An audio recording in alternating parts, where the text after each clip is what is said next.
Welcome to the information session about the Touro College Open Educational Resources Faculty Fellowship for Health Sciences and Allied Health. Before we begin, I want to acknowledge that developed resources reported in this presentation are supported by the National Library of Medicine, National Institutes of Health, under Cooperative Agreement Number UG4LM012342 with the University of Pittsburgh Health Sciences Library System. The content is the sole responsibility of the authors and does not necessarily represent the official views of the National Institutes of Health. Here's what we are going to go over in this recording. Who is this fellowship for? What are open educational resources? What is the network of the National Library of Medicine? What does this fellowship entail, and what's in it for you? What does the application look like? This fellowship is open to full-time or part-time faculty members at a Touro College, New York division who are anticipating that they will be teaching at Touro during the 2021-2022 academic year. Faculty should be affiliated with one of the following disciplines: behavior analysis, biology, chemistry, clinical mental health counseling, dentistry, human services, medical imaging, medicine, nursing, occupational therapy, pharmacy, physical therapy, physician assistant studies, psychology, social work, or speech-language pathology. Other departments and disciplines may be considered on a case-by-case basis, so if you think that might apply to you, please let me know. Finally, we encourage projects that are inclusive and culturally responsive, so please consider the topics and subject with which your project engages, what your intended outcome or goals might be, and how your project might fit into your discipline in a critical and engaged manner. Let's turn our attention to what open educational resources are and why we are excited to support fellows working on OER projects. Open educational resources, or OER, are teaching, learning, and research resources that reside in the public domain or have been released under an intellectual property license that permits their free use and repurposing by others. These resources might include textbooks, test banks, lecture slides, and even whole Canvas course shells, among other materials. So, not every resource is an OER, only those with that special license. This means that students and faculty using OER can do the following: retain, they can download and keep a copy for free; reuse, they can share a copy and use it how they see fit; revise, they can make edits to the OER to tailor it to their needs; remix, they can combine that OER with other open materials; and redistribute, they can share that new, revised, or remixed resource. I'll explain the specifics more in a few slides, but this fellowship is centered around faculty integrating an existing OER into their courses, tailoring a resource to make it fit their course better, or creating and publishing their own original OER, so all of these abilities should be kept in mind.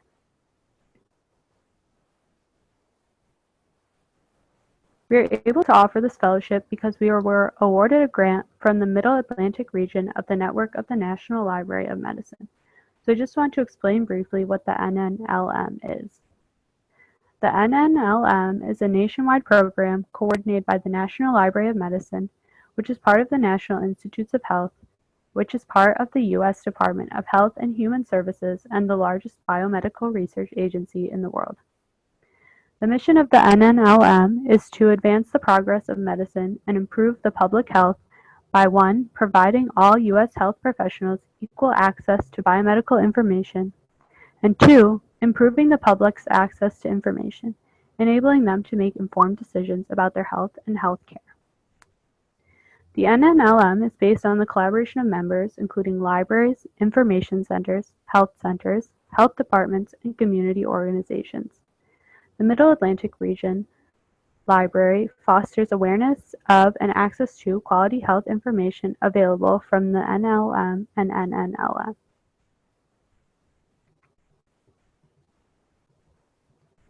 The fellowship program period will run from the end of October through April of 2021. If you are working on an OER that isn't done by then, we have a little wiggle room, but we have to let the NNLM know as soon as possible that the project will go slightly beyond the bounds of the program. The main responsibility of fellows is to adopt, adapt, or author an open educational resource for their field and publish the finished work in Toro Scholar, our institutional repository. Participants will retain copyright to their materials, and all resources will be released under a Creative Commons license. Work may also need to be shared openly in an NIH repository. Selected fellows will check in with me, the OER librarian, at least every other week. These may be brief meetings or longer, depending on the stage of the project and the support needed at that time. And there will also be a monthly meeting with the cohort of OER fellows, which will also double as the Toro OER committee's first year.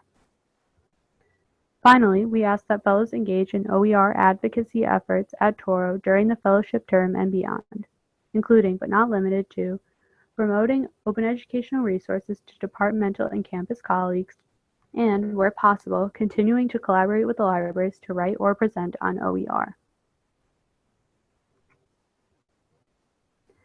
There are many benefits for selected faculty fellows, including dedicated publishing support from the libraries, including proofreading, hosting, and metrics, a published work with global audience, recognition on your CV for promotion documentation, both for an NIH-funded fellowship program and a publication, committee membership, which can also be highlighted on your CV, the opportunity to drive OER efforts on campus, which can mean a positive impact on students for years to come, and finally, a stipend of $500 in recognition of your completed work, which will be awarded to successful fellows in April 2021.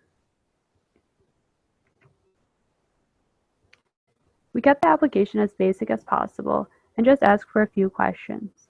Your name, title, department, college, or school, the title of the proposed project, the course associated with your project, and the number of sections and students, and a 250-word description of the project. We also ask that you send along your current CV. Applications are due by midnight on October 12th, which we hope gives you enough time with the upcoming holidays. However, we're happy to work with faculty who might need a few more days beyond that.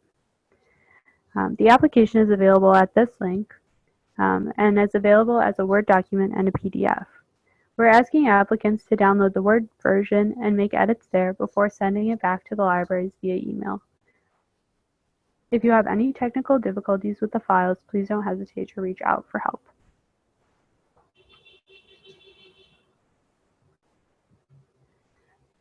A committee made up of me, Toro's Scholarly Communications Librarian, and the Library Information Literacy Director will be selecting the fellows based on the rubric that is also available on that application site. The rubric considers the quality and originality of the project proposal, recognition of the commitment and ability to meet it, potential of contribution to benefit Toro students, that the application is complete, and relevance to health sciences and allied health subjects and students. Here's my contact information. Please feel free to reach out at any point, and I'm happy to review submissions before you formally send them in if you would like help fleshing anything out. We encourage faculty to meet with us to discuss projects ahead of time to ensure their viability. And just a reminder that the deadline is October 12th at midnight. Thank you for watching.